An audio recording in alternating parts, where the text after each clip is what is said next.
What you're about to see is the discovery made by the YouTuber Connor Kelly in the McCoy Mine in Lander County, Nevada. At an elevation of 5,400 feet, the McCoy Mine is a silver and gold mine. Connor and his crew arrive on 4 motorbikes, and upon entry into the cave, things initially appear to be normal.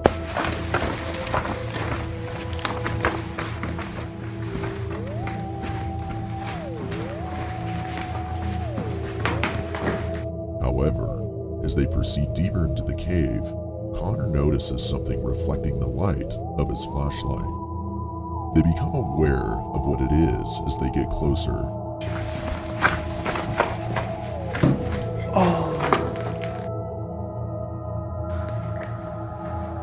It's shoes. Oh. Look, it's like It's a pile of shoes, but what makes it even more unsettling is that it's a pile of kids' shoes. Mixed in with the shoes are various bones laying in the pile. When Connor goes further into the cave, he notices what appears to be the skeleton remains of an animal, either a coyote or a deer. All of the shoes appear to be older, from the 80s, and it is clear that whoever or whatever placed them there deliberately created a pile out of them. Connor notified the police, but they didn't appear to care or take it seriously. The pile of shoes is more difficult to explain away than the bones, which could be accounted for by the cave serving as an animal feeding place. There is still the possibility that this was a scare tactic trick, but it seems like a lot of work to create a fake viral video or a prank. That this is, or was, a landfill for kidnapped children, where their shoes would be removed for whatever reason and dumped there, possibly as trophies, would be a more horrifying explanation. A comparable instance occurred in Walled Lake, Michigan in the early 1900s, but before we get into that scary part of the video, make sure to subscribe to the channel if you're enjoying this video and want to see more like this one.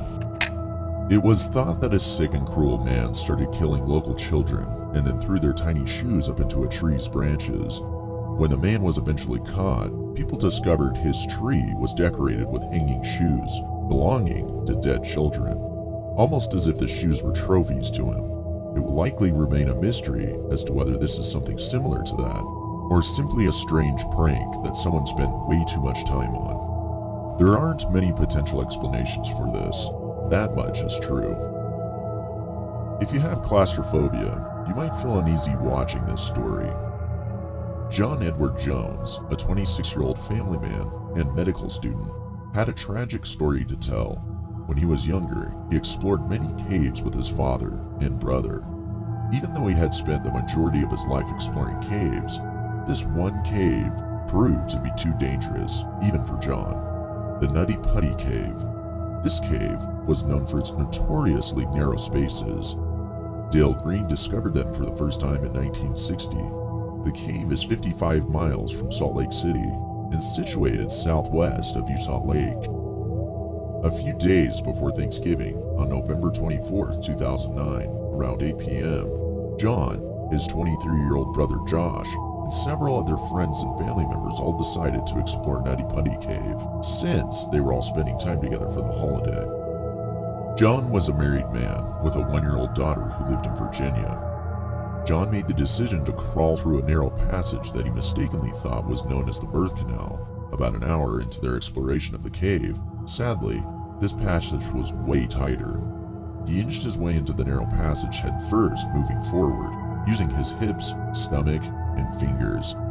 But he quickly realized he had made a terrible mistake. He was aware that he was essentially trapped and lacked the space to backtrack or even escape by going in the opposite direction. He could do nothing but try to move forward. He made an effort to let out some of the air in his chest in order to squeeze through the opening, which was only 10 inches wide and 8 inches high. However, John became permanently stuck when he inhaled once more and his chest inflated. When Josh finally located his brother, John tragically continued to descend the shaft as Josh pulled on his calves. And to make matters worse, he was now hanging upside down with one hand beneath him and the other wedged above. The two boys began to pray at this point. Josh eventually managed to return to the surface and call for help, but even after help arrived, John was still trapped 400 feet into the cave and 100 feet below the surface of the earth.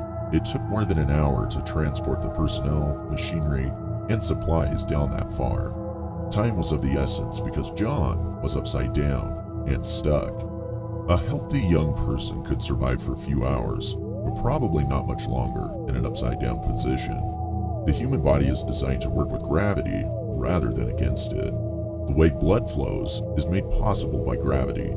Our organs sit where they are because of how we stand. So John's blood pressure was falling dangerously low, and his organs would start to crush each other if he didn't get out soon.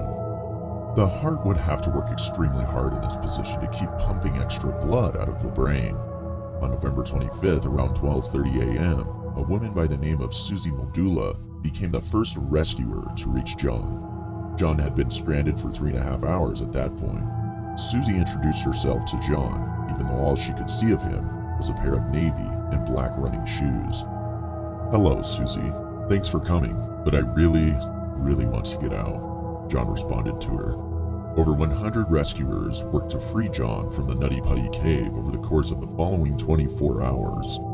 The best plan they had was to try to use a system of pulleys and ropes to free John from his position. Rescuers tied John with a rope connected to a series of pulleys, causing him to scream in pain due to a lack of blood in his lower body. The pulleys failed abruptly, and without warning, even though everything was ready and they were pulling as hard as they could, rescuers think that the pulley's anchor point in the cave wall is where it became loose. The rescuers had no other viable plans after the rope and pulley operation failed. John was trapped. John had no chance of being saved, and his heart had been put through hours and hours of stress because of his downward position. So, he was declared dead of cardiac arrest shortly after midnight on November 25th. The Nutty Putty Cave was permanently closed off a week after John's passing. The fact that they never recovered his body and his remains will stay down there permanently is possibly the most terrifying aspect. While somewhat spooky, this one also is quite interesting.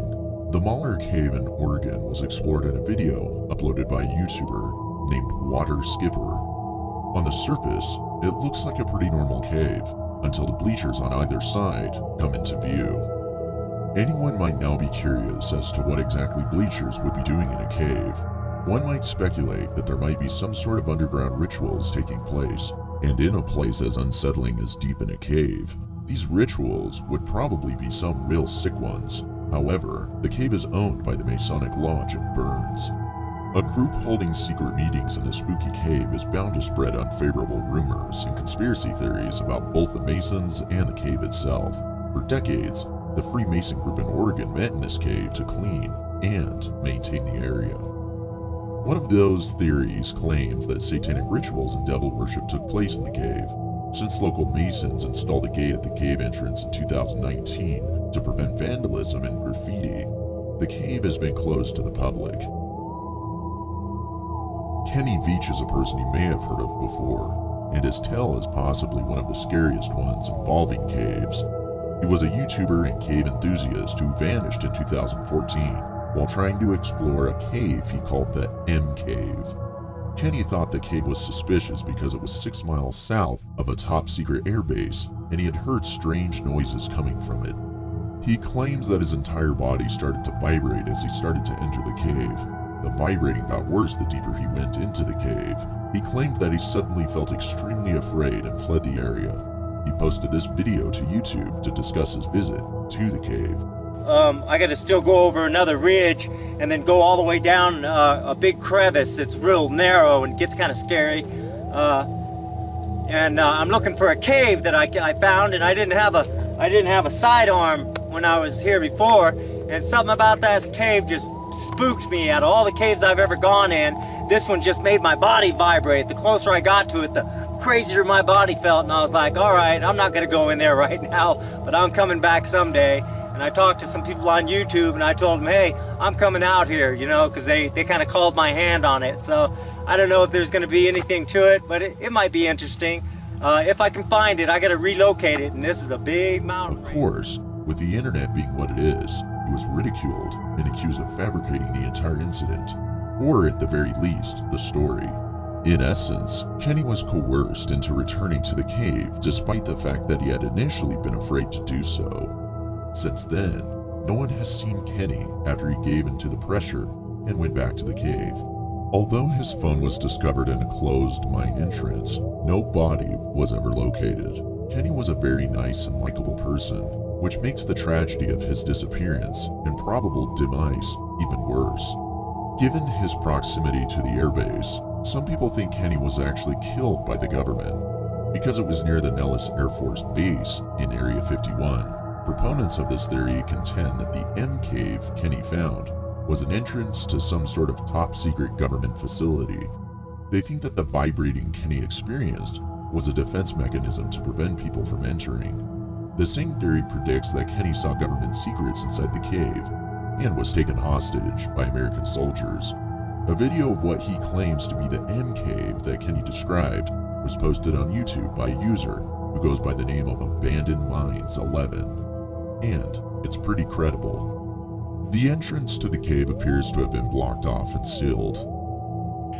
Okay, I made it up here to the entrance of this M cave.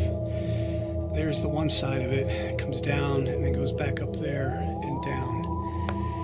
Now, this doesn't look to be very deep at all. And it looks like they were trying to wall it off. There's stacked rocks right there, as well as behind me here. Like right there. The YouTuber discovers several items on the ground, including planks of wood and a beer bottle, without a label that might have been Kenny's. The most intriguing discovery is an Area 51 warning sign, which may support theories that this was an entrance to a government-owned underground facility. But this is all speculation. What actually happened to Kenny is still unknown.